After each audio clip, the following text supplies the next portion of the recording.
इस देश में सीए एनआरसी को कैसे रोका गया? वो आपके धरने से नहीं रुका, आपके हल्ला करने से नहीं रुका। ईमान की बात करते हैं, जरा याद कीजिए और सोच के बताइए। इसमें सीए एनआरसी लागू करने की कोशिश की गई। वो एकमात्र ऐसा कानून था जिसने आपके घरों से महिलाओं को बाहर निकाला। पिछले 10 बरस में आप पर सबसे बड़ा संकट कब आया? आप पर संकट तब आया जब इस ईमान की बात करते हैं, जरा याद कीजिए और सोच के बताइए।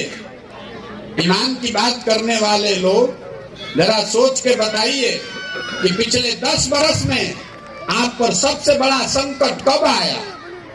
आप पर संकट तब आया जब इस देश में सीए एनआरसी लागू करने की कोशिश की गई। वो एकमात्र ऐसा कानून था जिसने आपके घरों से महिलाओं को बाहर निकाला। आप जरा सोच के बताइए, इस देश में सीए एनआरसी को कैसे रोका गया?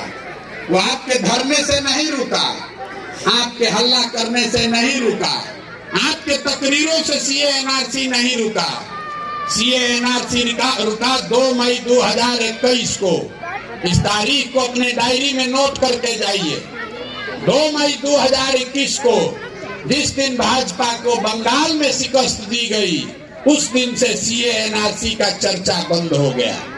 तो आप जितने लोग यहाँ बैठे हैं, जरा याद करके बताइए कि जब बंगाल में लड़ाई लगी, देश भर से 2 लाख संघ के वर्कर गए भाजपा की मदद करने। पूरा देश ने माना कि भाजपा को बंगाल जीतने से कोई नहीं रोक सकता है। तब आपकी मदद के लिए, दीदी के मदद के लिए कौन खड़ा हुआ? आप नहीं गए थे। आप कोरोना के डर से अपने घर में बैठे थे। आपका कोई रहनुमा बंगाल नहीं गया था, ना लालू ना नीतीश। नीतीश तो सीए एनआरसी के पक्ष में वोट दिए। लालू, राहुल गांधी और अखिलेश यादव नहीं गए थे। जब दीदी के अपने लोग सब टीएमसी छोड़कर भाग गए, तब प्रशांत किशोर गए थे बंगाल में। इस बात को याद रखिएगा। हमने अपनी गर्दन फंसाई। हमने कहा कि जब तक टीएमसी दीदी के साथ हम खड़े हैं, भाजपा को बंगाल जीतने नहीं देंगे, हराएंगे ही नहीं। 100 के नीचे नहीं रखा तो जीवन में संन्यास ले लेंगे। हमने भाजपा को हराया 77 पर, जो उनको रोका। हमने बंगाल में भाजपा को हराया 77 पर, उनको रोका। तो हम हो गए भाजपा के बी टीम, और आप अपने घर में दुबक के बैठे हुए थे। तो आप हमको दीजिएगा सर्टिफिकेट कि हम बी टीम है कि ए टीम है। हमको आपका सर्टिफिकेट नहीं चाहिए। जब आपको समझ ही नहीं है तो भोगत इसीलिए आप रहे क्योंकि आपको समझ नहीं है, और आप वो समझ बनाना भी नहीं चाहते। आप वो समझ बनाना नहीं चाहते। जो सोया हुआ है उसको न जगाइएगा। जो जगते हुए सोने का नाटक कर रहा है उसको कोई कैसे जगा सकता है? कोई कह रहा है, मिश्रा जी ने कहा कि हम 20 घंटा काम करते हैं, 15 महीना से पैदल चल रहे हैं, इसलिए आप हमारा साथ दीजिए।